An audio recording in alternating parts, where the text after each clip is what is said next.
All right. Welcome to the Conspiracy Dad podcast. And if you're joining us for the first time, you probably assume it's a trio. If you're a fan of the show, you'll recognize that there's somebody different here. I would like to welcome to the show my good friend, Mr. Les Hodge. Hello. I am not particularly tall, and he is not particularly short. It is that I only have two stools. And so he's sitting in a chair. I'm sorry, Les, if everyone watching this is like assuming you're very very short, but you're not. You're pretty average height. I mean, I'd say 5'9". Average. I'm like 5'8", almost 5'10", depending on 5'10". the Okay. shoes. Depends. Do you ever wear cowboy boots? Yeah, you'll push 5'10" if you That'll get on, do it. Get some some boots. I'll get on there. Yeah. Well, welcome to the podcast. Les and I used to have a podcast called The Less We Know Show. Mm-hmm. Which we could always resurrect if you want to. We did that for 2 years or something. And then just life got busy. I don't know. It was fun, but I think Nick bailed on it and that really helped us. We lost steam. Yeah. And then I moved houses. So we lost the studio and that made it hard to podcast without a studio. So anyway, glad you're here to join us. And today we're going to talk about, we'll get into it. I know you have an aside update on another bizarre story, but it's it's a historical event, the Oklahoma City bombing, but we're not talking particular. We are going to talk about the bombing, but more specifically, we're talking about a man who was associated with the bombing, who died under very, very questionable, circumstances. And in my opinion, I don't know. The Oklahoma City bombing. And particularly Mr. Terrance Yeakey, who's the guy we're going to talk about, his story is like so obviously a cover up. It's like if you look into it for like a second, anyone with like a shred of intelligence can go, that seems really bizarre. Like that would not be investigated more. That wouldn't be like headline news, huge story. So we'll get into Mr. Terrance Yeakey, but first you mentioned a headline that we noticed over, I think 2-3 days ago about an airline worker getting mysteriously dying. Also, yeah, I don't know if, let me double check. I'm pretty sure he worked.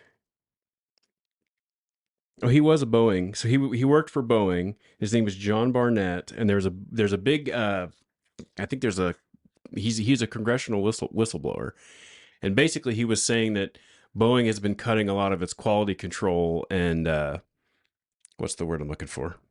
Just their inspection process. Yeah. They've been cutting it back down, and it's all coinciding with all these like planes. Didn't they have a big crash they doors blowing off, a window and come off in mid-flight or there's something. been a bunch of stories, and there's also another conspiracy that's adjacent. That's a whole nother topic about. Are you talking about MH370? No, okay. But there's a conspiracy that's a little more basically saying that part of the whole airline thing that's going on is designed to get people to stop flying because of the WEF and the climate change, basically. Yeah. Because there's really no good way to defend it or to do it. You can't put solar panels on the planes.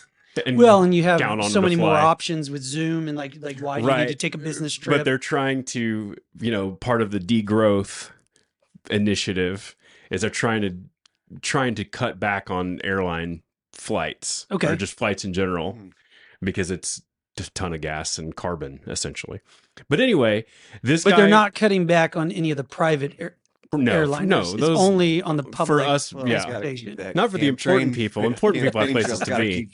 Zipping along. The Bill Gates is not cutting back at all on any of his flights. Neither is Mark Zuckerberg. But anyway, this guy was a whistleblower who I saw a clip of an interview, 10 or 15 minutes of him talking about just some experience he had where they went and found a bunch of problems with this plane, and he found so many problems the next time was he actually associated with a case, like an investigation?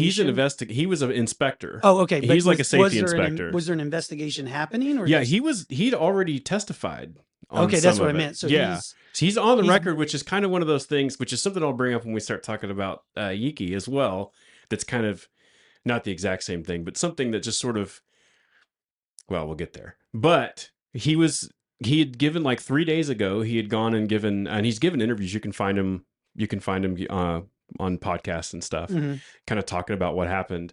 And he was found shot in his own truck in Charleston 3 days ago. What's his Slipped name in the again? shower and fell on some bullets, kind Right. of thing, you know? So it was just one of those things where a lot of people were saying, No, I mean, was it when he was shot? Was he like shot in a way? well, they were that's, saying like, he not killed possible? himself. I think I don't have all those details yet. Okay.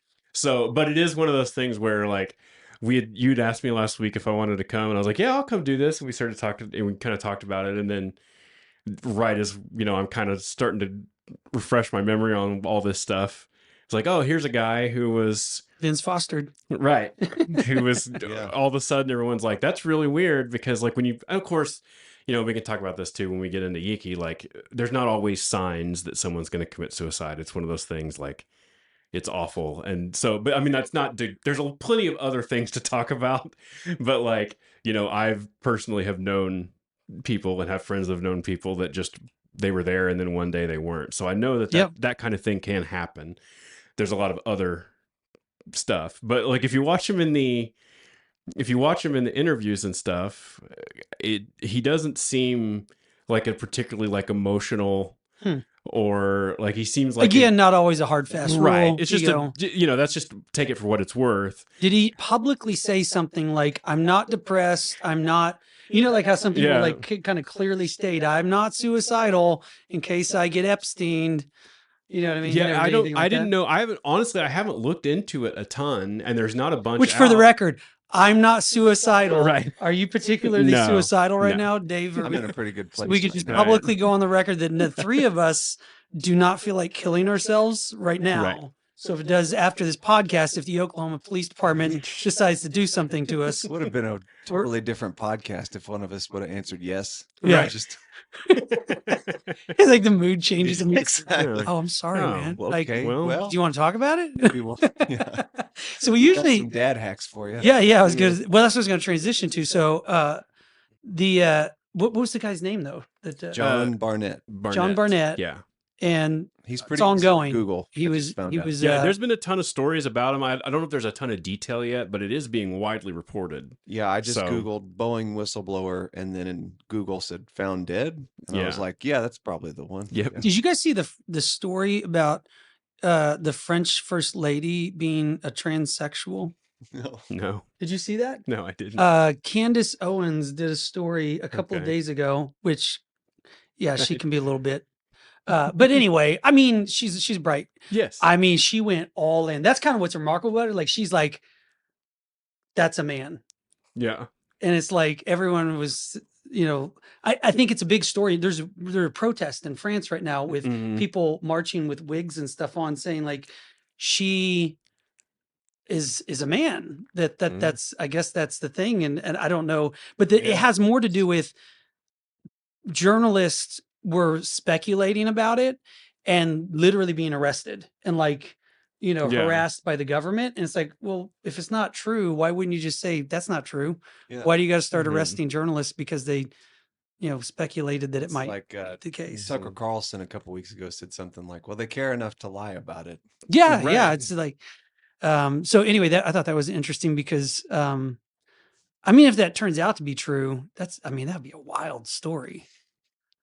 The French. Well, I don't think it's as wild as Justin Trudeau being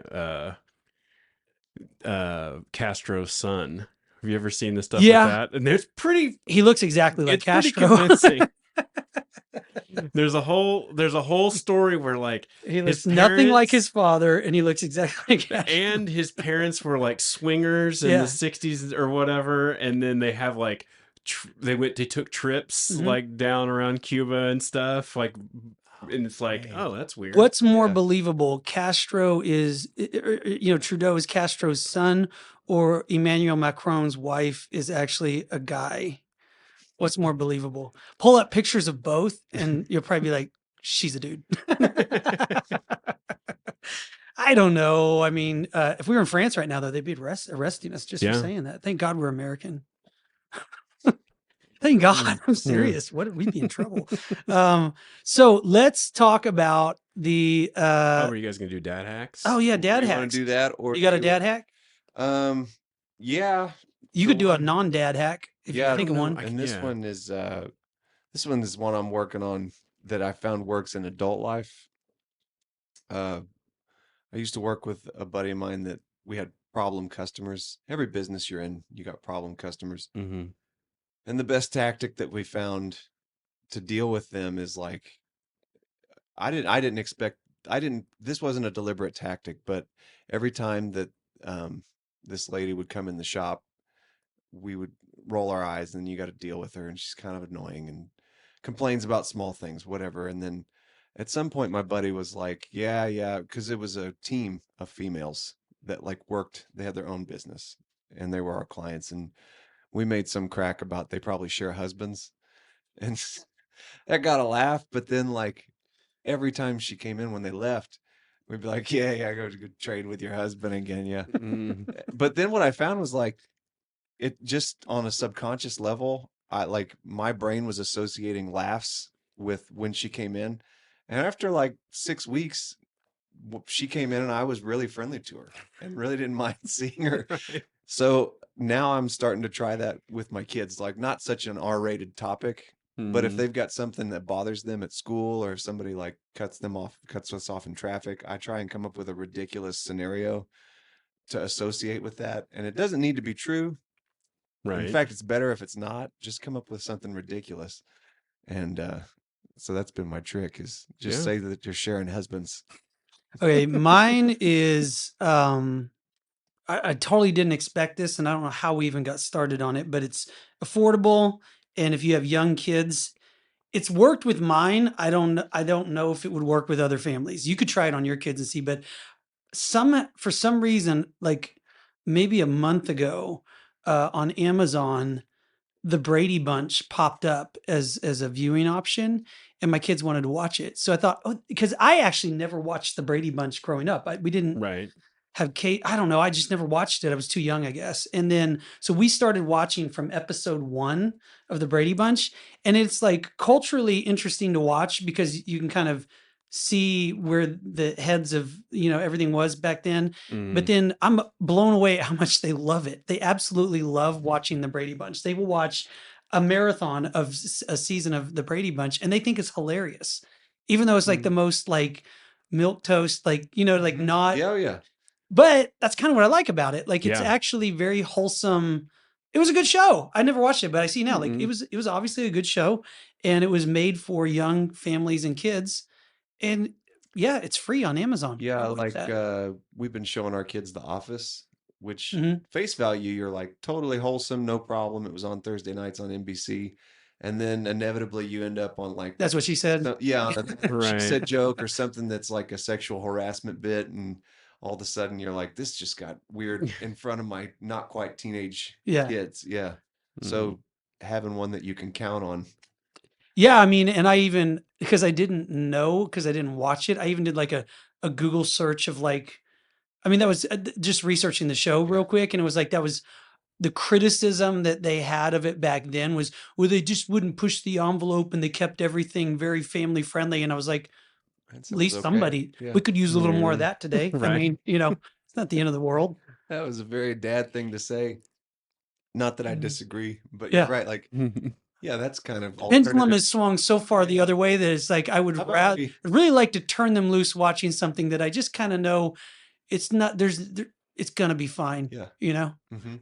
Anyway, now Mm. you're not a dad, but you got a hack, a non-dad hack. I can't think of anything offhand. Well, if it I'm comes trying to you during the think. podcast, All we right. always circle back and That's right. and do that. So, all right, those are dad hacks for the week. And now let's talk about the Oklahoma City bombing.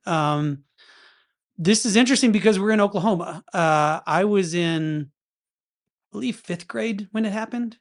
I remember I lived in just south of Norman, Oklahoma. So I remember that my teacher's husband, who we went to church with her, so we were kind of close with him, even though we went, Mhm. public schools, we just happened to go to church together. And her husband was supposed to be in the building when the bomb went off. And she told us this later, but he was stuck in traffic Wow. and didn't make it to his meeting in a very strange way. And I remember the whole class, like we made a big poster to send with our handprints and like send to the first responders and ground zero that they would call before 9/11 happened. And yeah, I was old enough to remember a lot of it, but also young enough to not realize how strange that is. Yeah. And not like I didn't realize you normalize an event like that when you are in the middle of it. And it wasn't until I was probably in my 20s that I was like reflecting, and I read that Jana Davis book about and spoke to her, she was a reporter on the scene. And that was kind of the conversation I had with her was like, Jana, you realize as a young Okie who grew up in this, it's really strange. And she was sympathetic to it. Like, yeah, when you're a kid, you don't, things just happen. I guess I just assume like, well, Yeah. most cities probably have buildings that get blown up. Yeah. Right. That's exactly what I was thinking. You said that before when you're in the middle of a pivotal moment. When you're in the middle of realize how a strange it is. current of a river, you Yeah. don't realize how fast it's moving. It's only when you come back that you go, whoa. Yeah. And so do you guys recall like where you were or what the circumstances of that? I mean, you're way older than me, so you got to remember. Way. I was at the office. Yeah. No, I was a little further along in school, but same as you, kind of like, well, I guess that's just a thing that happens in every state. Federal buildings get blown up. And I think anytime it got brought up, it felt like it was only in Oklahoma that we talked about it. Yeah. And today when I was listening to just a widespread of YouTube stuff and podcast stuff, it was like it was getting covered overseas. Oh yeah. I mean, it was a much bigger deal than I realized at the time. That's kind of what Jana Davis said, that like when I said that to her was something like, you don't realize a lot, and this will get into the conspiracy, is that the reason that I think a lot of us Okies kind of went along with everything was the news coverage that we were receiving about what was going on was pretty different than what people outside of Oklahoma were receiving. And some of that has to do with the news stations and ownership of those news stations, them getting bought up in the middle of this whole thing. Yeah. So do you have any memories of Oh it? yeah, I remember because I feel like I was like How old were you? like 9th grade maybe. Okay, that's definitely like 8th, 9th grade, something like that. About there, yeah. But I had a science teacher, and he was former OKC SWAT, and so he knew people that were there and immediately after there, and so it was kind of like it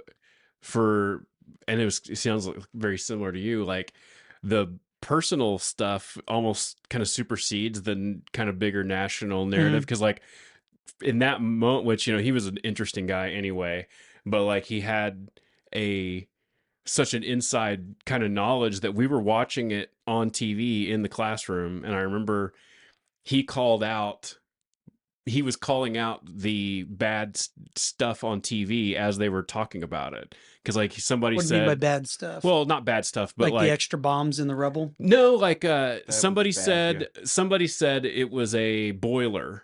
And immediately he was like, that's not a boiler. Yeah, no He's way. like, there's no way that's a boiler. He's Okay. like, that was something big, probably here. Like he just knew from looking at it. He just you blew a building up. Right. And he was it like, takes a lot. To do he's that. like, this was not a gas explosion, or he's like, that was an intentional. Like he was on it. Like he was calling stuff. It was really interesting. Yeah. And then hearing, as the days followed, like he was talking to people that he knew that were there, in the cleanup and in the aftermath of it. So it was very vivid. I feel like even right now, like when you're in the middle of like criticizing it, or like that's part of what was going on, and that's part of what I want to talk about is like, I get it. Like even now, like if I say things like there were multiple bombs reported in the rubble the day of, it was not like, that's very strange, but people around here will they'll tell you to shut up if you even say that. Yeah. Like in Jana Davis's case, like I talked to her about doing a documentary about her book, and she was just like, look, I can't even go to the Oklahoma City Memorial. They will call the police if I show up.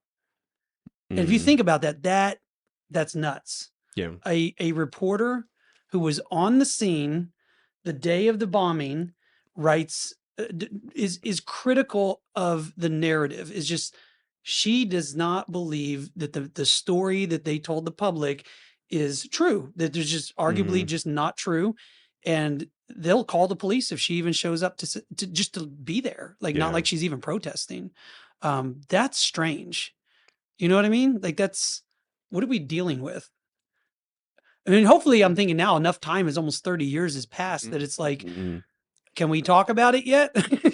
Right. Can we please address if you think, maybe there were not multiple bombs in the building, but you can very easily look up broadcast coverage of the day of the bombing and reporter after reporter saying first responders have been pulled out.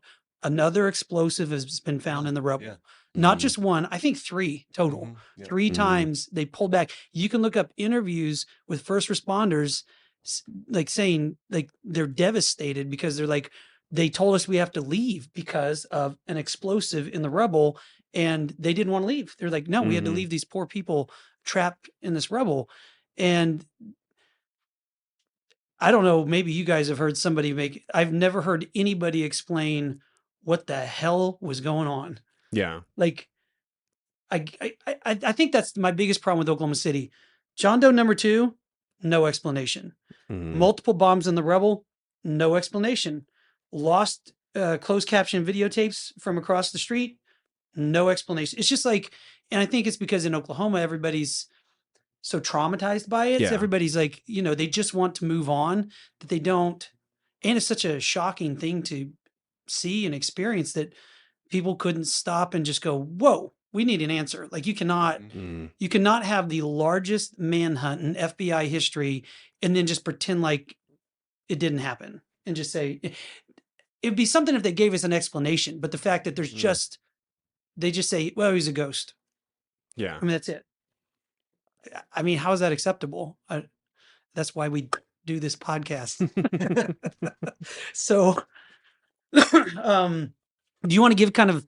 I'm assuming that a lot of people know what happened in the Oklahoma City bombing, but could you give like a brief rundown of the federal government mainstream narrative of what exactly happened in Oklahoma Sure. City So, in 1996, right? so yeah, 95, 95. That's right. April 19th, 1995, the Murrah Federal Building in Oklahoma City. There was an explosion roughly around 9 a.m. Um, just like you said, there were reports of multiple bombs, up to 3. Um, but even just now, when I was kind of doing a quick search through the Wikipedia on the Oklahoma City bombing, Which, for the record, is run out of Langley and yeah, is yeah. So absolutely censored and the totally way 100% correct they all the make time about everything. they make reference to multiple bombs, but it's more just like there were claims that there were multiple bombs. Yeah, on camera by people Which you standing can, next to the bombs. which I was gonna say, which is factual because we don't have the bombs in an evidence room that we know of, so you can say there are claims. The reason I bring this up too is that I think this might have something to do with the death of Terrance Yeakey. Yeah. Mhm. We can get into that when we Yeah, get yeah. to his story, but keep going with the explanation. Yeah, I mean, just going off of memory, partly because it's a lot of Wikipedia to get through, but yeah, the narrative, the kind of standard narrative is that Timothy McVeigh was part of an alt-right group. This was kind of a act of revenge for the Waco event 5 years prior In Ruby Ridge. Ruby Ridge. Was it? And Ruby Ridge. Yeah, yeah. And so the idea was that this was some kind of a retribution against the ATF. So this is why there was an attack on a federal building. Strangely enough, the ATF was not in their Right. office that Yeah. morning, So, even though that was the target, I yeah, guess. big swing and a miss Yeah. on that one. If that's what you were going for. Timothy McVeigh was picked up about 60 miles north of Oklahoma City within like that same morning, just on a traffic stop. I think within like an hour. Yeah, of yeah. the It wasn't Yeah. very long after, but there was the big manhunt for a John Doe number 2. And if you do any looking around at the Oklahoma City bombing, you'll see sketches of a almond eye shaped, olive skinned fella that he never materialized. Timothy McVeigh was convicted, and since he was put to death, he was executed for No, that ultimately. Allegedly. Oh, he wasn't executed. He was killed in prison, right? No, he Oh, was no, I executed. think No, it he was was- executed. Oh, yeah, It was yeah, actually, He went to death yeah. row. That's Yeah. right. That's right. So I mean, that's kind of as far as like if I were outside of Oklahoma and somebody asked for a Cliff Notes version, that's kind of the Mhm. standard narrative. Okay.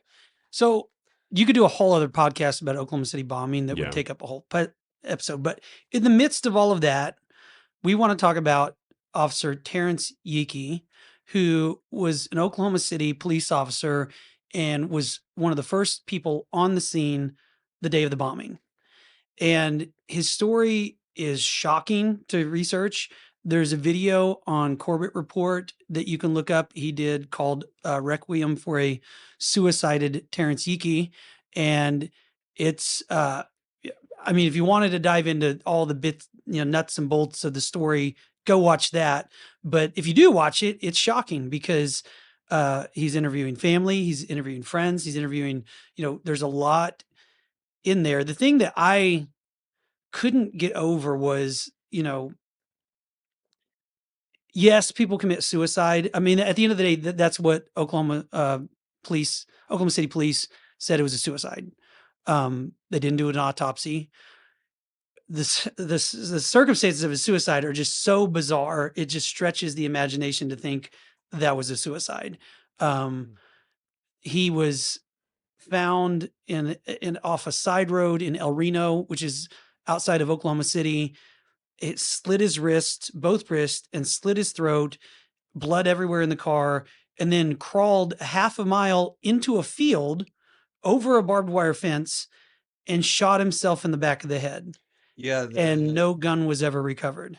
Well, they did recover the gun, but it was Not in the it's field. not No. like, typically. Did they actually recover the gun? Yeah. Where?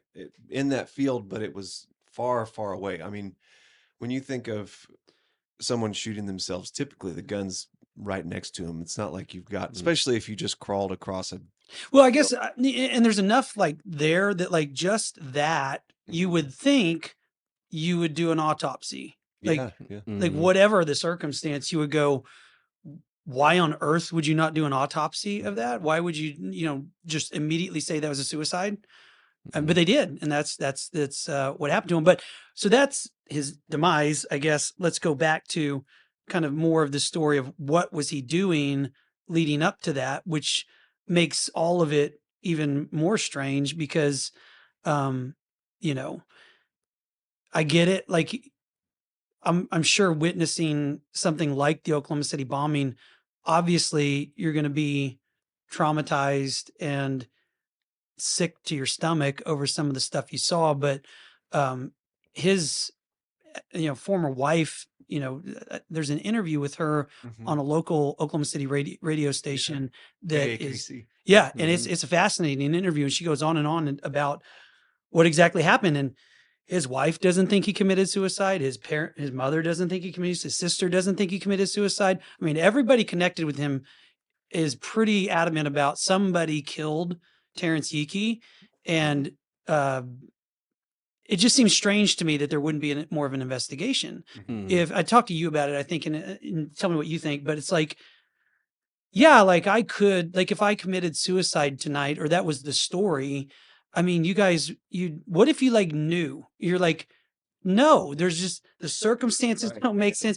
I literally said, like, people are chasing me and I'm in danger and I need you to, take care of yourself. And then that all happens.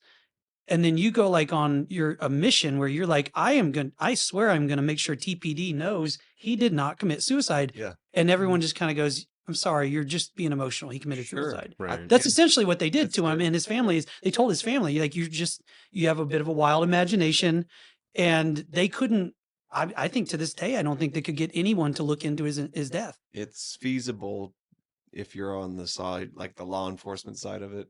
I'm sure it's pretty common for family members to refuse to believe or to want to believe that their family member committed suicide. So, and it's,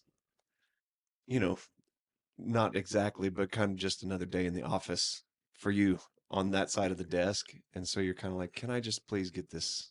Now I realize Terrance Yeakey's a little more high profile than other suicides, but well, I guess I'm sorry, go ahead. No, I just cut you off. So no, all I was thinking is just any line of work you're in, when somebody comes in and it's their first time to deal with what is your line of work, you're like, just Right. let me handle whether this was a suicide or not. Hmm. Yeah, It go ahead. just seems to me that the fact that he was a cop is enough to where they would at least, dot the I's and cross the Yeah, T's. it could be unrelated to the Oklahoma City bombing. It Right. could be like some guy he arrested, like somebody just had a Exactly. revenge thing Sure. for him, and they wanted to kill him. And so to me, it's another case, and I think we mentioned something about this earlier, but like all they had to do was investigate it and put out the results. Mhm. Because it's like, even today, I didn't have a ton of time. I listened to the Corbett, and then I read a couple of mainstream articles, which is really funny because you can read the CNN article. Did you there's read a that one? CNN one Yeah. that's actually pretty It's very interesting. good. They actually, In 2021. Yeah, So, they took actually- a long time to. yeah, But they're saying a lot of what we're saying, which Yes. is that is definitely a suspicious death. and they have a lot of background, and they have a lot of quotes from the clip that's on Mhm. that, from his wife on that old radio show, and then that's also in the Corbett video. But it's just one of those things where it's like, just show what happened, Mhm. and it puts it to bed. You know what I mean? Like, Well, just it's do an autopsy. right, and so it comes to anyway. It's just a weird thing where it's like, you would think that given who he was specifically, Right. and this was their colleague, this was their guy, that they would just I guess publish the results. that and would be show what my happened. conspiracy about it. And Yeah. I would say just the fact that you refused to investigate this as anything but a suicide is Or just very document it. telling that you wanted this guy dead for some reason. It- Whatever, it could be related to the bombing or not, but I think the Oklahoma City police wanted him dead, and they didn't want Mhm. anyone talking about it. Well, we should go back like sort of the beginning and sort of, Yeah, do 'cause do there's- you know the story well enough? Do you want- Basically, Okay, yeah. run through it. So essentially, he was one of the first guys, one of the first people there, and he was in the building pulling people out. And pretty early on, I think he fell through a floor, or he was moving a guy, and he injured himself, like he hurt his back. And so it's funny because the two articles that I read today were a New York Times one and then the CNN one. The CNN one is actually pretty thorough, and it gives it everything we're talking about here is in that article. And the New York Times is like the complete other version. And so it is a good, just in any case. That's interesting because that New York Times bought Channel 4. Oh, okay. Like that's the weird thing about Jana Davis's story is that Right. in the middle of all of that, the New York Times and that parent company, whoever it is, came in and bought up the TV station, and then she Mhm. was told to shut up Right. about her investigation and move on. Well, I think it's an excellent lesson Yeah. just to read these two historically and notoriously left-wing Hmm. mainstream sources, and you can get two different stories completely. Yeah. Because if you read the New York Times one, I guess if you wanted to like steelman the argument for he really committed suicide, the idea was, and the way they put it in the Times article was, he was actually depressed that he couldn't help more because he got there early and then he got hurt, and so he couldn't help, and he saw this horrific thing happen, and then it just tore him up until he basically had a psychotic break and crawled over a fence and did all these other things where that narrative kind of falls apart. But just to talk, just to say, okay, Sure. maybe he's just a guy that he lost it. He went through this horrific thing and then, basically snapped.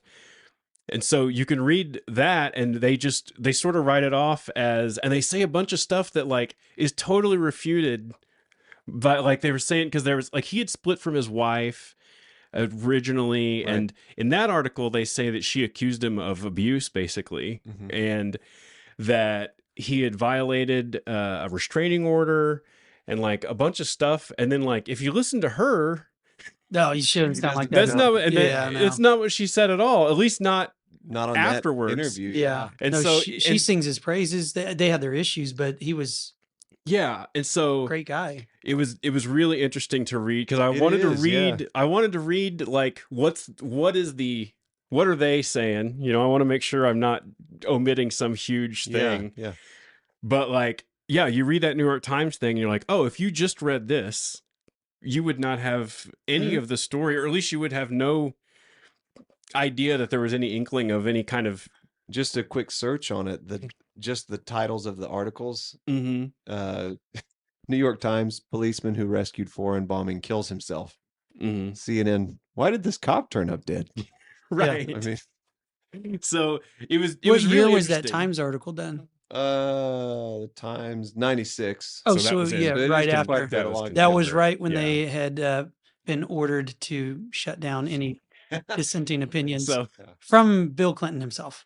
so anyway, back to the story. So he got injured, and he over the next, I think it was a year or so total. Yeah, he was killed in 96. Right. So he or yes, a little over a year, I guess, or give or take. So he along that time he started to kind of get paranoid. He started basically. Well, and part of it was because he initially filed like a 12-page or a 9-page report Right.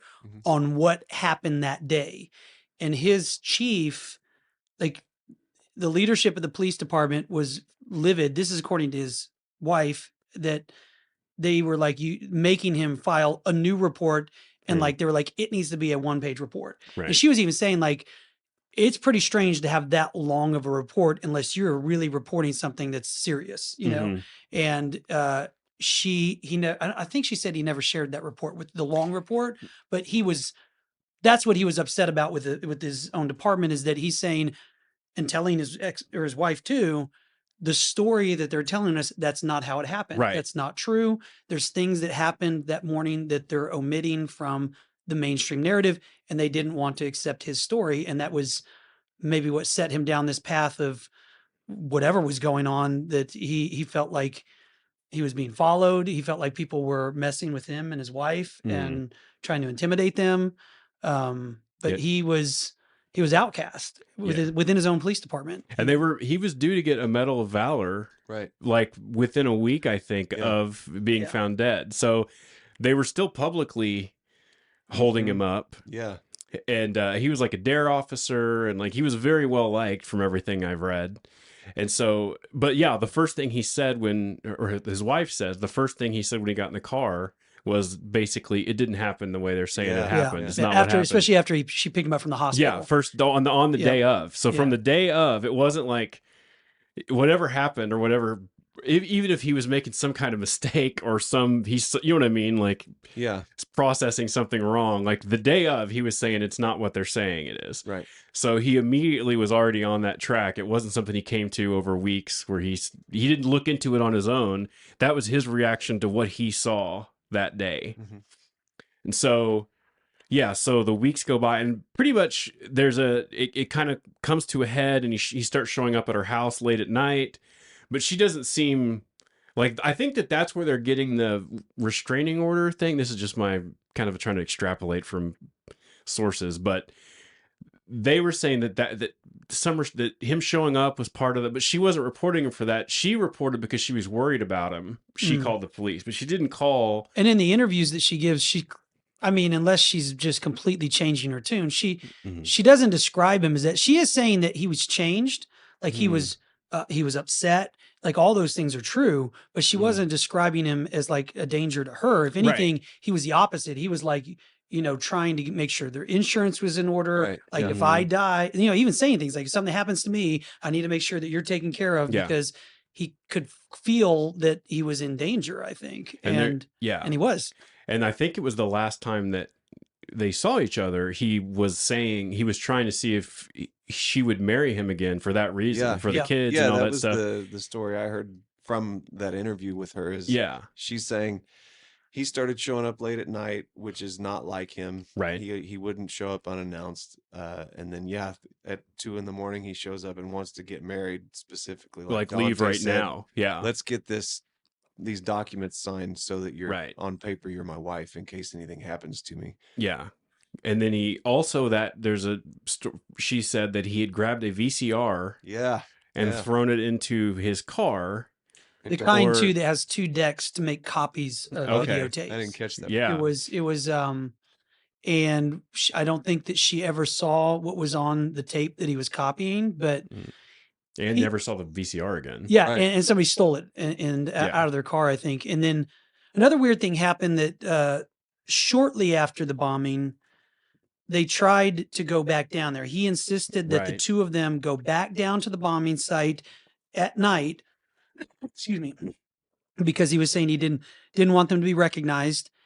And they went down, and he told her specifically he took a camera and he said he needed to get photos of the nursery, and something we skipped over, but the most horrific part of the Oklahoma City bombing was where the bomb went off was right under the nursery of family and workers at the federal building, and 16 children were targeted and blown up. And even the mainstream narrative says that Timothy McVeigh targeted. He was trying to kill those kids. Like that was how evil that was.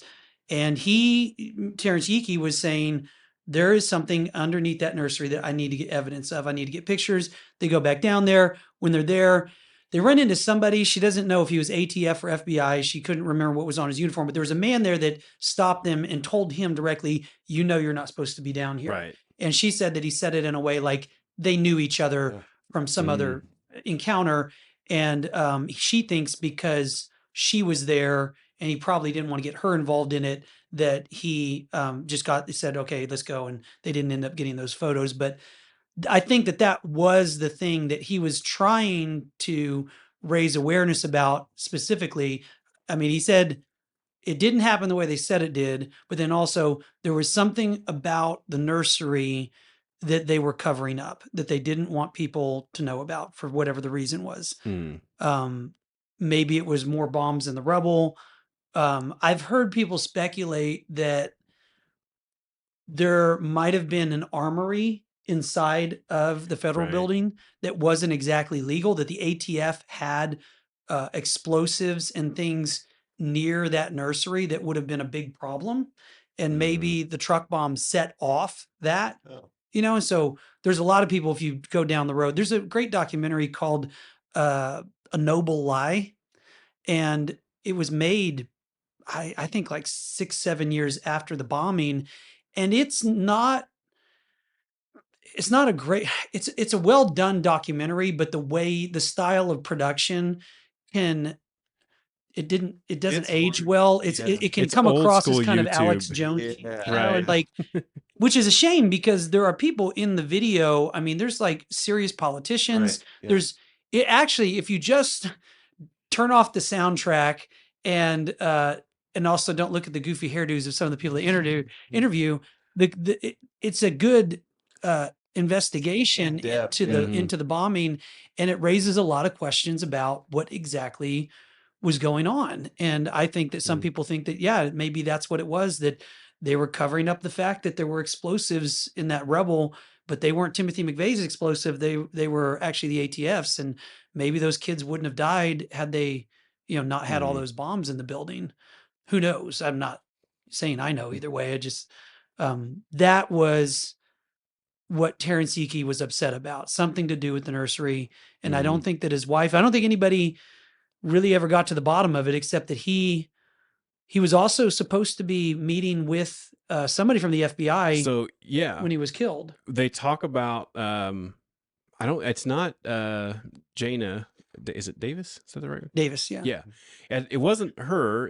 But in the CNN article, they talk about some other journalist that had to move and change her name because of being involved in it, The like harassment that she was Yeah. getting. Yeah. And so, but because she was saying that her it kind of became a hub for all these survivors and people she kind of became a go-between for these people to kind of meet and kind of compare notes about not buying it, basically.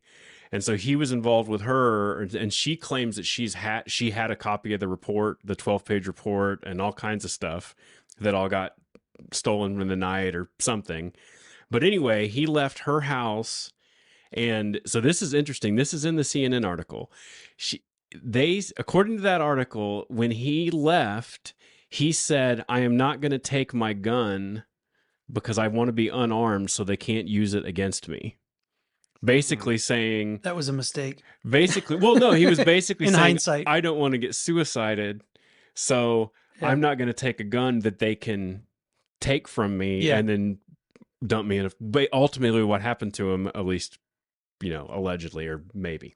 I So- think it clearly looks, if you look at the wounds, I mean, it clearly looks like he was tortured and murdered in a field. And that's the other. So that is maybe maybe not a point completely on the other side, but if you were going to suicide somebody, they did a real bad job.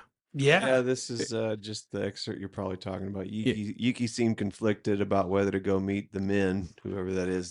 They had come to meet her, basically, and then she had shared a bunch of stuff with them because she thought that they were she assumed they were investigators. I think they presented themselves as investigators. I don't know. It's in there, but essentially she had met with him and then he was going to go meet with him too. Yeah.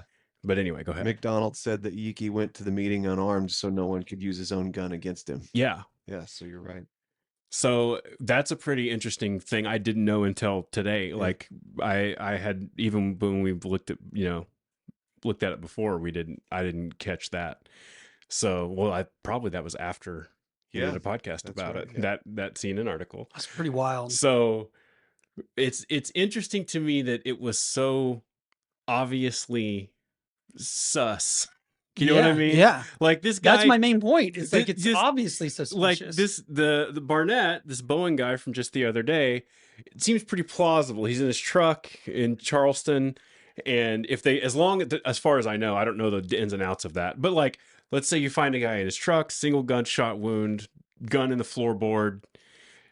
This guy killed himself. Yeah. That makes sense. Mm-hmm. But like slashing arms there is nothing about Yeakey's story that makes any sense. Yeah. It looks top to bottom, like you said, a sloppy murder tried to be framed as a suicide, and then obviously a corrupt police department covering it up. It just seems real weird.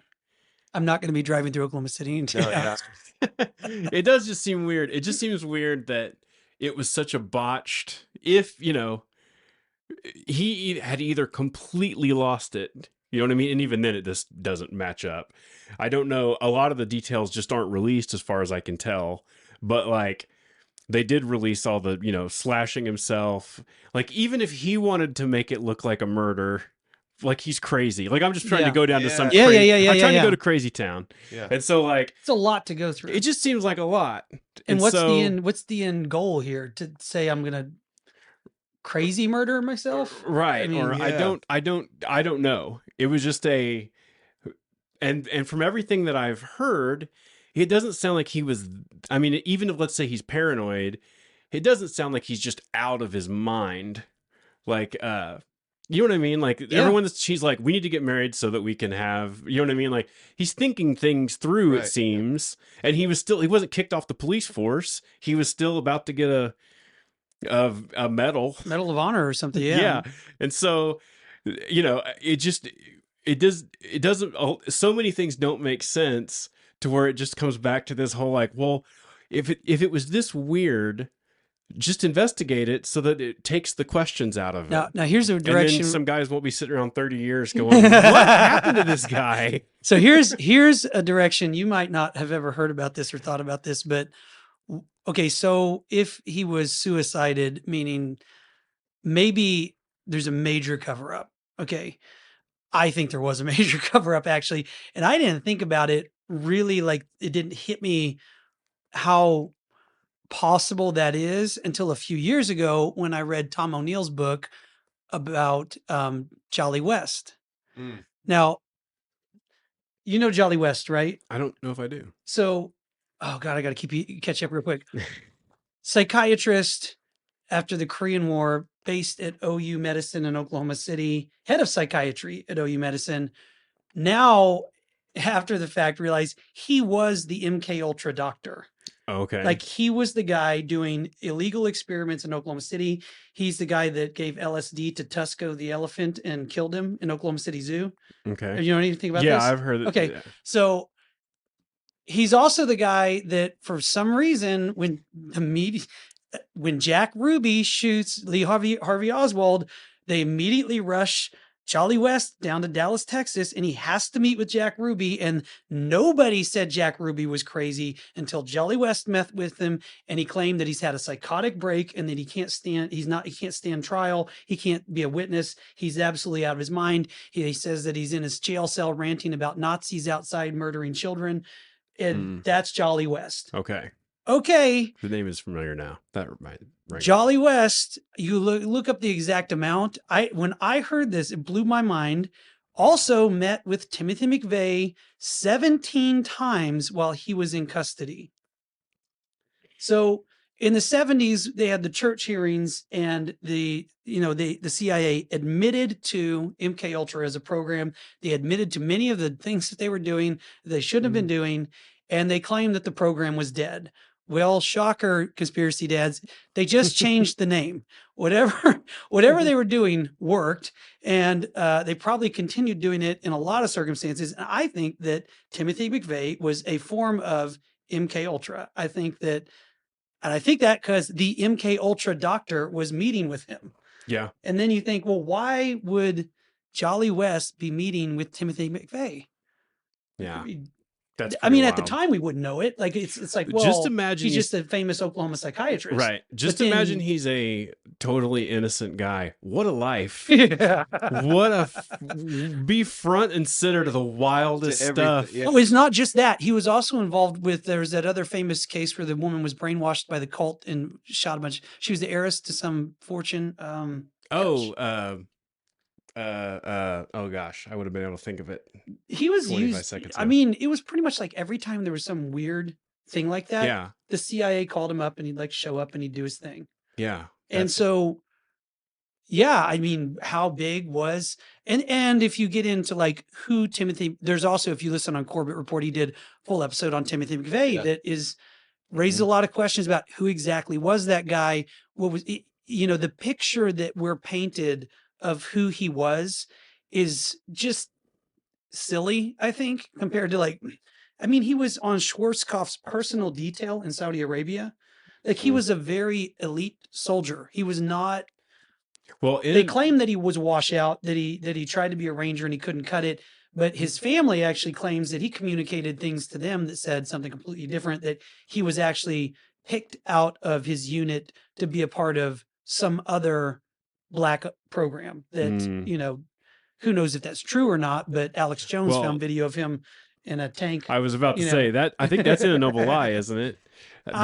I don't know if it might be. There is some, there is some video of him floating around out there somewhere. When he was supposed to have, left the military, and then he's caught on camera in a tank in on a uniform base in the military state. And it was somebody who was scouting movie locations. So it was some director, and they just had like a camcorder, basically. You never seen this?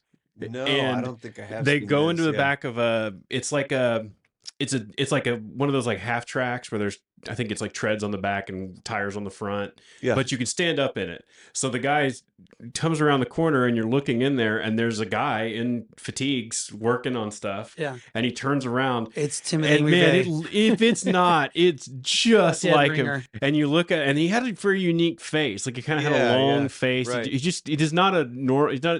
He's not kind of an everyman. He kind of has a look, and like he looks right at him.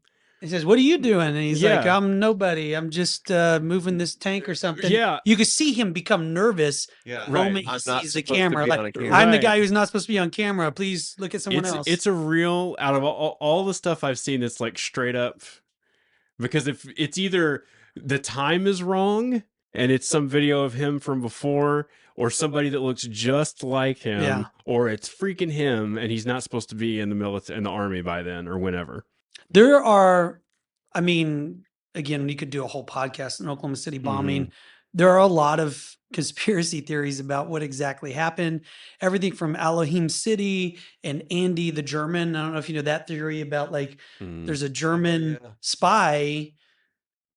I mean, it sounds so strange. If you're from Oklahoma, knowing this, there was like a militia camp outside of Tulsa, Oklahoma, called Elohim City, with a lot of, neo-Nazi militants. And for some reason, this German spy was hanging out there and like associating with them. And then after the bombing, he's immediately whisked back to Germany and no one wants to talk to him. But he was associating with Timothy McVeigh Right. is the thing. And he was actually seen with Timothy McVeigh at a strip club here in Tulsa that's still there, Lady Godiva's. Oh, wow. He was seen there weeks leading up to the bombing with Andy the German.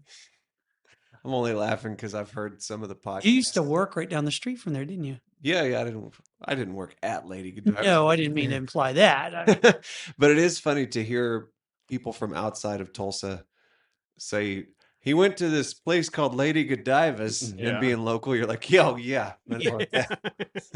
Elohim City, I hadn't heard of, but I Google mapped it and I was like, well, what do you know? Yeah. Okay. It's pretty bizarre. So Yeah. I don't know, as far as Terrance Yeakey goes, I mean, what do you guys think if you had to be a conspiracy dad or a conspiracy non-dad, what would you say might have been going on there? Les, you want to take a stab at that? To me, I think you could make everything make up. I got to swap something real quick. You keep going. Okay. We got audio. To me, I think you could make everything make sense up until the actual scene of the suicide. Like, I think everything is explainable in a way, not completely, but like, you know, like we were talking about earlier, he saw one of the most horrific things you could imagine. Like, you know, talking about my teacher, one of the stories he told was he knew one of his friends had a friend who was part of the coroner's office, and his job for an afternoon was literally to pick teeth out of a wall with needle nose pliers. Oh my God. Like just horrific things. And kids, like, you know, just Yeah, awfulness. So let's say, okay, he goes there, he's hurt very early. He can't help. He, you know, and it was a back injury. So it's like, as somebody who has a bad back, like you feel stupid for no reason. You know what I mean? Like, Yeah. you mess up your back and you're like, you idiot. And then, you know, at least in my case, it's just you spend a week in a chair and you're just like, why did you do that? But anyway, you know, he's racked with guilt. He saw this horrific thing. He has a break. He gets erratic. He starts all of this stuff. And it's like, okay. And then then he kills himself. It's like that story to me is sad and tragic and awful.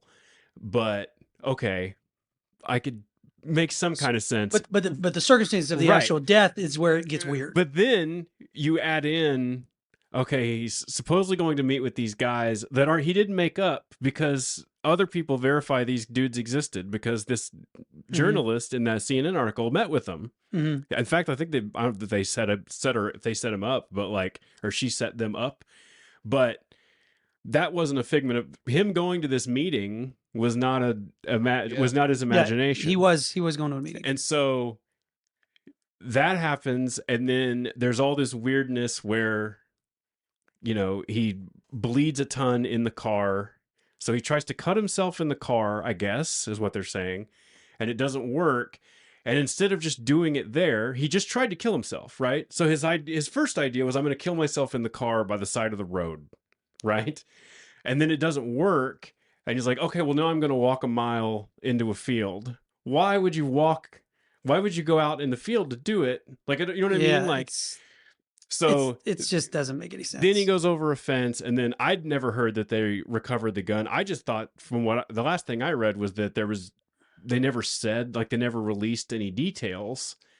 And so that was the last thing I read today. But like, it's like, okay, well, just release the details. Yeah. Like, yeah. That's how you put this to bed, is you just say, well, here's what he did. He went from here to here. He did this. First Lady of France, just let us see a video of your brother and you standing together, and then we'll just shut up about the whole conspiracy. I think you hit on something pretty important, though, a little earlier, where you were saying, typically my understanding is if a police officer gets killed, like, it's full force of the law. You know, we're going to investigate a this hero to the very end. police yeah, officer. Yeah. Well, any police officer, but you're right. Particularly one that's like, you definitely don't want like your other police officers on the force to get the idea that sometimes we have officers get killed in mysterious ways and we just don't really investigate it that much. Right. You know, at that point, your best officers probably start leaving pretty quick. Yeah. Yeah. So anyway, that to me is like I've really tried to I really do try to like try to find the debunk, try to give the argument against the best Yeah. chance that there is. But this one is so it just does not make sense to me that if it's all what they said it was, that they wouldn't just document it, at least to their family. Mm-hmm. Right. Tell his family, here's what happened, here's where we found the gun, you know. But they didn't even tell his family. And in fact, They went out of their way to tell his family, you're crazy. Right. Like, you're crazy for saying somebody murdered your brother. And so you have, yeah, and then with his wife, and I guess since they technically weren't married, I could see that being some kind of barrier. But like, she had to like go digging for details about stuff. But his parents couldn't, you know what I mean? Same thing. His parents should have access to that if his ex-wife couldn't get details. But if you're not covering something up, don't do everything to make it look like you're covering things up. That's all I'm saying. Yeah. So so on a scale of 1 to 10, conspiracy, non-conspiracy, where are you? I mean, it's got. I'm at least an 8. Okay. Conspiracy. I'm at least a solid. I think I'm an 8, 7 or 8. Unless there's some really great evidence that puts things to rest. Yeah, there could be some key thing. There could literally be a single sentence written somewhere that makes something make sense. I don't see how in this particular case. That was another thing, that's though. happened to me before. No suicide letter. Yeah, there was no. Which, not hard fast, but. No, but I did think earlier when you were going, well, it's implausible, but what if there was some kind of like plan he had to make it look like a suicide? It was a crazy plan that he didn't execute. I'm just now thinking, I wonder how that would affect his insurance policy if he committed suicide versus murder. Yeah. Do you know if like it's suicide, you void the policy? Yes. I was going to say there are policies. Suicide. Yeah. Okay, so right there, that makes zero sense. The guy that was worried about his wife getting his insurance money, I didn't think about that way. Suicide? It's the last thing he would have done. Yeah, but unless he was trying to make it look like a murder. Right. God, I would have. Yeah, no. There is I mean, if you're going to make it look like a murder, you would just shoot yourself in the head. You wouldn't cut your wrist in your throat. That he clearly, whatever happened was made to look like a suicide, and it clearly wasn't. And if it affected his insurance, boy, that was not a suicide. I guess I'm giving my opinion right now. Yeah, not a suicide. Dave, do you got an opinion? Well, just thinking about insurance. I'm curious how things would have shook out if they would have called it a murder, if the insurance would have investigated, because they wouldn't have wanted to pay out the policy. Like, well, how would that have gone? Meaning the police department. Oh. Yeah. So, yeah, I guess you could say, because I mean, it's not unheard of for insurance fraud for somebody to try to commit suicide or disappear. Sure. Yeah. But they don't want to commit suicide because it voids their policy. Right. So if he wanted to take care of his kids in the long run. No, but if Oklahoma City Police Department didn't want to pay out that insurance, they just. No, they called it suicide. But it's the insurance company that pays it. Right. So it would have been. Department. So I could see. So in this scenario, he's losing it or whatever. He's concerned about his kid's future. But he knows that if he commits suicide, there's no payout for them. But if it was a murder... But if it's a murder, there is a payout. They would pay out. So it just seems like if you're an award-winning police officer with close to 10 years of experience, you would have gone about it a little bit better. Done a better job. Yeah, because you would go, well, they're definitely going to check this, that, and the other thing. Mm-hmm. If I wanted it to look like a murder... then I'm going to have to do a few. I just noticed your hat. What an appropriate hat to wear on the Conspiracy Dad podcast. It's great. Yeah. So what's your opinion? I think Les articulated it all pretty well. Yeah, but on a scale of 1 to 10, 10 I'm at conspiracy, 1, nothing to see here. I'm probably at a 9, but that's generally how I go with these. I usually get him to about a 9. Yeah. He used to think we landed on the moon. Yeah. Until he got him I got a story about the moon landing. But yeah, the workflow for this typically is you go, have you heard of this? I say no.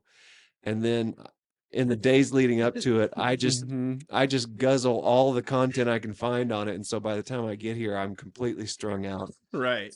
And so again, I did it today. I've just been dove into Alex Jones and Corbett and YouTube and everything else. So, I'm on a 9 right now, but check with me in a couple of days. I don't think I'll be at a 3. I think, Right. you know, It'd be hard to say, yeah, nothing to see here. Well, yeah.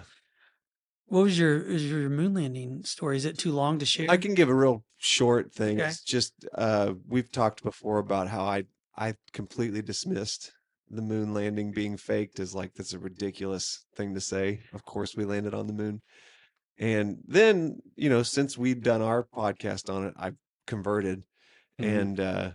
And anytime I make buddies outside of here that are like kind of into conspiracy stuff, that's kind of one of my go-tos because that's probably the one I'm most bought in on. Mm. And we're in the green room at church this weekend, and a lot of the guys in the band know that I don't believe in the moon landing, and so they don't bring it up because they don't want to hear all of my nonsense. We had a new girl singing this week, and she made the mistake of as as vehement as we are that we did not land on the moon. She didn't know my position, and she Like just my uncle works. she just volunteered, and she goes, somebody said something about moon landing, and then that girl just piped up and goes, that is the silliest thing I've ever heard. If you look at the photo lens this, and they couldn't fake that, and this and Yeah. that. And I never get involved. I usually have You the are presence of you- mind, and I Mm. just was sitting there like I could hear, I could feel like this pressure rising, and I just go, Right. what about the radiation belts? And I looked at my guitar player buddy, and he was kind of like, don't do it. I can't help it. It went from there, but that was kind of like I just boiled over. You're a couldn't- conspiracy Yeah. dad. Welcome. Yeah. You know, it's happened. Awesome. Well, thank you for joining us on this podcast. Les, will you come back and join us again sometime? Sure. Hope you enjoyed Love it. it. Yeah. We like to talk about conspiracies, so Mhm. anytime. Thank you for watching. If you guys enjoy the show, please share it, like, subscribe, do all the stuff that all the other YouTubers tell you to do Mhm. to share your podcast. But most importantly, yeah, comment and tell us if you guys have a conspiracy that you want us to look into, and it's interesting. We'll look into it, I guess. So anyway, thanks for joining us. See you next time.